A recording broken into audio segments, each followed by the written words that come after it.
šunį su kone galvos dydžio augliu, kuris nuolat kraujavo.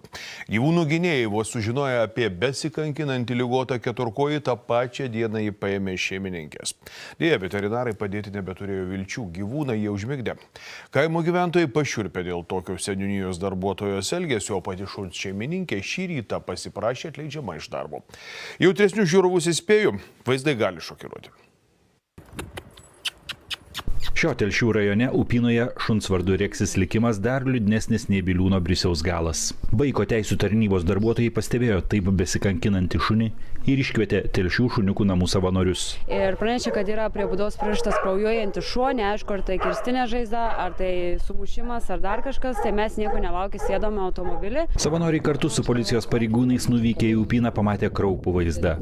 Su tokiu didžiuliu vėžinės kilmės augliu galvoje, kuris jau buvo pratrūkęs, gyvūnas kankinosi ne vieną mėnesį. Gyvūnas yra perlėsėjęs, nagai peraugę, visas susigūžęs, visas, taip, vangus, jau nebegirdėjau ausim per tą auglį, per akis irgi vargiai kažką matė ir dar nuolatos, kaip spraginėjo ten iš to auglio kažkokie dariniai, gal krešuliai ir nuolatos bėgo taip kraujas per akis. Reksio šeimininkė pareigūnams pasakojo, kad bandė gydyti sergantį augintinį pati, tačiau šuo buvo nei valgęs, nei gėręs. Jinai teigia, kad vis neturėjo laiko tam gyvūnui prisiruošti veterinarą iškviesti, nieko jinai čia negydžius ir kad ta žaizda jau tokia atvira yra 3 mėnesiai. Pas mus atvyko be proto ištroškęs, 4 dubenius vandens išgėrė, kas rodo, kad tikrai ne tą dieną tik tai jisai buvo negėręs. Ten vietoj tušti buvo dubenis ir vanduo ir maistas. Net ir visko matė veterinarai pašiurpo nuo matomo vaizdo. Kadangi išgelbėti šuns praktiškai vilties nebuvo, tą patį vakarą Reksi veterinarai užmigdė. Vaizdas kritinis yra, ta prasme auglys ant galvos dydžio, trūkęs, supuliavęs, tas gyvūnas per jį matyt gali, nei valgyt. Tai, žiauru.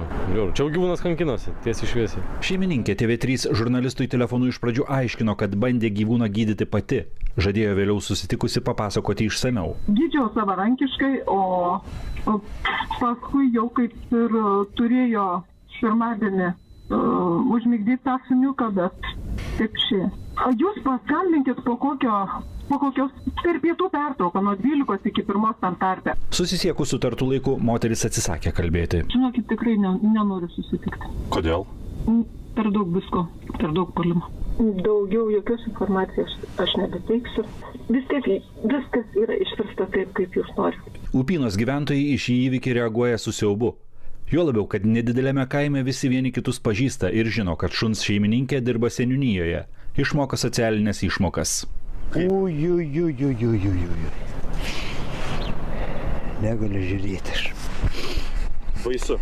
Baisu. Ta žmogų pažįstu tą laimą, man neįsivaizduojama. Žmogus kaip žmogus, normali moteris, protinga atrodo. Bet taip šunį laikyti. Bet kad čia taip aš nesuprantu. Ir kaimynai, ir jin pati, kaip jūs nematėt, kad taip reikėjo prašyti ir veterinorius, kreiptis, užmigdyti reikėjo laiku. Dar seniūnijoje dirbdama, mes jau galvojom, kad ta kaimynė jau, sakom, tai jau tokia biški yra, žinai, paprastesnė buvo, tai jau kas per aš.